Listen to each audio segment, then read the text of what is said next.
Welcome to another Odds HQ NHL betting preview video for Monday, August 17th. We cashed in with Philadelphia as the Flyers squeak out a 1-0 shutout win. Carter Hart getting the shutout victory with our Sunday betting preview video, best bet in the NHL. Let's see if we can give you another winner on the ice tonight. It's Game 4 in the Eastern Conference first round. Boston Bruins, Carolina Hurricanes.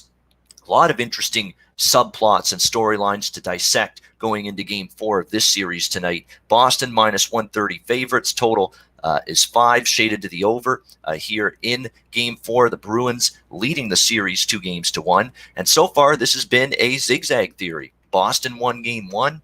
Carolina won Game 2.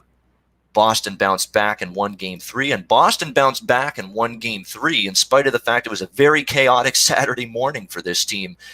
Just hearing the news that Tuukka Rask, just before the game, had opted out of playing the rest of this season for the Bruins, deciding to return home to be with his family for personal reasons, family reasons. And you could sort of tell Tuukka Rask was going in this direction. You know, he had those comments after Game 2, which Carolina won to tie the series, and he was talking about, oh, there's no atmosphere here. I can't find any of the playoff intensity. It's hard to find it. You know, in this kind of atmosphere situation here in Toronto, in a bubble with no fans, you could kind of get a sense that Tuukka Rask wasn't fully locked in mentally and wasn't fully invested, you know, in this resumption of the season. So I think he's actually doing a good thing here. He's doing a good thing for the Bruins because now, you know, if he's distracted, if he's disengaged from the task at hand, now you can put a veteran goalie like Jaroslav Halak in there, who is more than capable, and a guy that, you know, has won playoff games and won playoff series in the past, and probably is someone that's a little bit more locked in and focused to getting the job done right now. So he did a good. It was a good decision for him, obviously, personally, because family comes first at a time like this, and it's probably a good decision as well for the Boston Bruins because now they don't have to worry about him being distracted in net. And Jaroslav Halak gave him credit. Give him credit. He was great in Game 3. Very sharp in his first playoff start. 29 shots, 29 saves for him in the 3-1 victory in Game 3. And Carolina lost more than just the hockey game in Game 3. Devastating injury to them and their Stanley Cup hopes is Andrei Svechnikov, who's had 7 points in 6 games. He's one of the best players on this team. Part of that great top line with Sebastian Aho and Teuvo Teravainen. Svechnikov, leg injury in Game 3. Rod Brind'Amour, the head coach of the Hurricanes, basically said it probably won't be back before the end of the series. So it's definitely a blow for this Carolina team. But that's why you went out and got, you know, Vincent Trocheck. That's why you went out and got Nino Niederreiter. These are guys that are going to have to step up for the Hurricanes. Obviously, Aho and Teravainen, they're going to need to keep playing well, even though they don't have their line mate anymore. They've got to do more and shoulder more of that offensive burden, so to speak, without Svechnikov on the ice. So bad news for Carolina on the injury front. Boston might get some good news on the injury front. David Pasternak's missed the last couple games.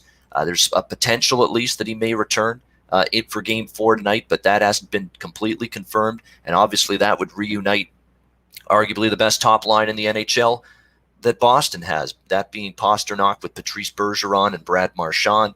Obviously, that would be a boost for them. David Krejci has really stepped up for the Bruins, though, in Pasternak's absence. 4-game point streak. He's done well. Carolina needs a little bit more from their depth forwards. Rod Brind'Amour has been alternating his goalies. Mrazek in Game 1, Reimer in Game 2, Mrazek in Game 3. It's funny, the 2 starts by Peter Mrazek, they lost. The one with Reimer, they won. Wouldn't surprise me to see him go back to James Reimer tonight after the Game 3 loss for the Carolina Hurricanes. But, you know, there's a lot. When you look at this game and this series right now, you see Boston's up 2-1. Carolina didn't play great in Game 3, and they lost Svechnikov to injury. This team looks like they might be on their way out and maybe done. But that's where I'm going to go against the grain. I'm going to go against the flow of that opinion here in Game 4 tonight. The betting markets, the public, they love to bet in a lot of cases what they last saw, what they just saw. And what they saw in Game 3, obviously, Boston winning 3-1, Carolina losing arguably their best player to injury. Oh, Carolina's done. Forget it. They're out of this thing. You know, no way they win this series now and probably lose the next game too. That's probably what a lot of people are seeing or saying after what they saw in Game 3. But I caution you on that The NHL and the NBA, there's one distinct similarity between the two of them. Teams rise to the occasion the first game after a key player or a star player gets injured. It happens so often. It happens all the time. It is uncanny how many times you see this. Team loses a star player. The very next game, everybody pulls up the bootstraps. Everybody works a little bit harder. Everybody tries to do a little bit more.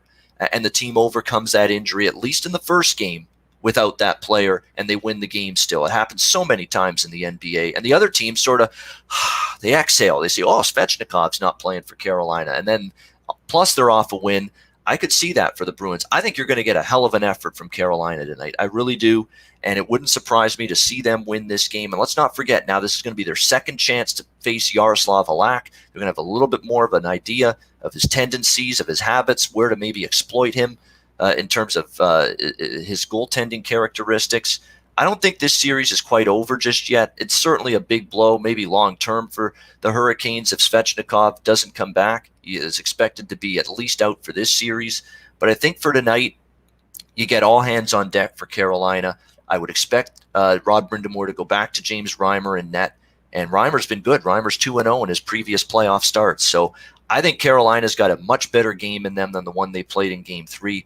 I look for everybody to step up and get the job done, and they've been good off a loss this season, including here in the playoffs. And I expect Carolina to show, once again, their mettle and have a really great chance to tie up this series at 2. I think this series is not over just yet. I expect the Storm surge, that being the Carolina Hurricanes, to rise up and unleash some havoc on the Bruins tonight. So I'm going to go with Carolina here as a short underdog. Carolina Hurricanes plus 110 against the Boston Bruins. It has the nature of a back-and-forth competitive series. Even after the injury to Svechnikov, I still believe it will be a back-and-forth 7-game series. And I think Carolina bounces back and ties up this series tonight. So Carolina Hurricanes plus 110 against the Boston Bruins. That is going to be my NHL preview video best bet for Monday, August 17th. I'm Ian Cameron. Thanks for watching. Reminder to check out odds.com every day for great sports betting content, as well as the Odds HQ YouTube channel. I will be back with you on Tuesday for another Odds HQ NHL playoff betting preview video.